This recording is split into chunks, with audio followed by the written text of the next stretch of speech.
We can choose to be informed by the King of Kings. Well, preacher, I already know how to act in church. What do I need for some more information from the King? You think God is locked up in this building?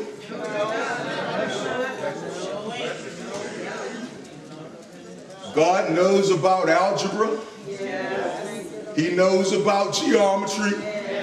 He knows about biology and chemistry. Whatever it is that you're studying in your classroom, God can help you get a better grip on.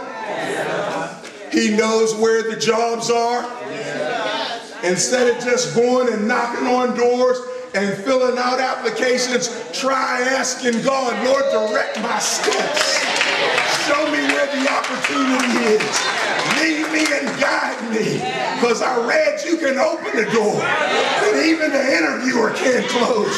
So Lord, I'm asking you to lead me. God can do that for you. He knows about everything, and by being attached to Him, we can be attached to knowledge on any given subject we need to know something about. Then, beloved, we can choose.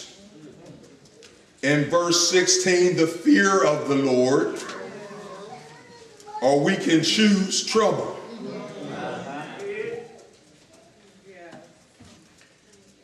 In the rest of that verse, we might not be able to choose whether we're going to live on a little materially or whether we're going to have great treasure. That's not always in our control. We may not be able to control what we have, but we can control how we have it.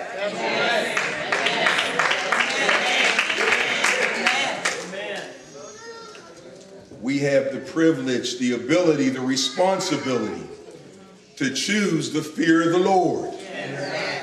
And when we fear the Lord, have a reverent awe towards Him, then His mercy in Luke 1:50 is on them that fear Him. His mercy. Anybody in here need mercy?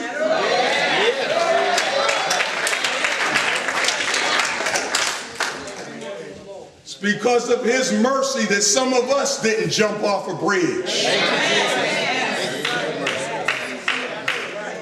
It's because of His mercy that some of us aren't in a room somewhere with a straitjacket around us. It's because of His mercy that we're not looking through some bars from the wrong side of a jail cell.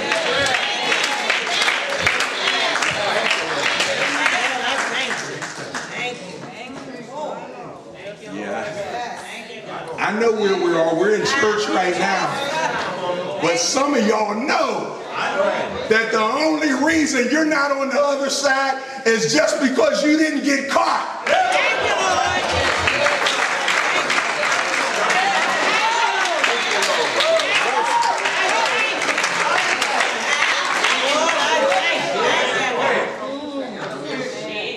Psalm 31:19 said, how great is thy goodness, O Lord, on those that fear you. Yes. When we fear the Lord, we become recipients of His great goodness. Yes. The fountain of His goodness is not going to be clogged up just because our nation is in trouble. I'm trying to convince somebody to stop trusting in the wisdom of man to fix this thing.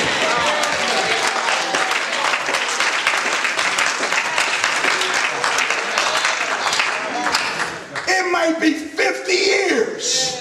Some of us may be dead and gone before this mess is untangled. You don't want to hear me, but we're under judgment. There's not a man that's going to fix this mess.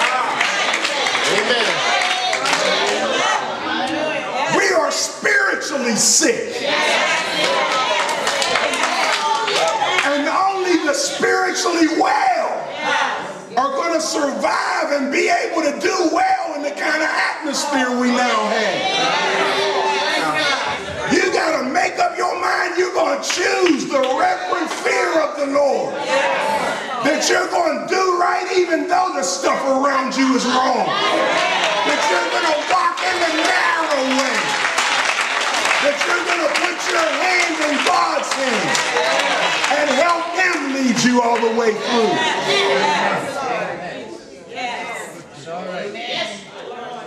That's where probably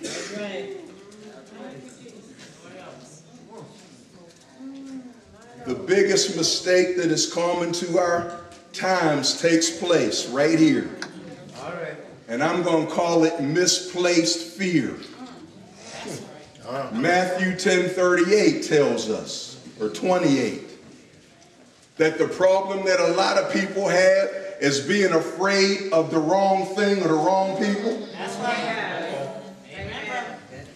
Fearing things and fearing man that can only affect your body and your temporary circumstances. When he said what we ought to do is fear the God that can throw our body and our soul in hell.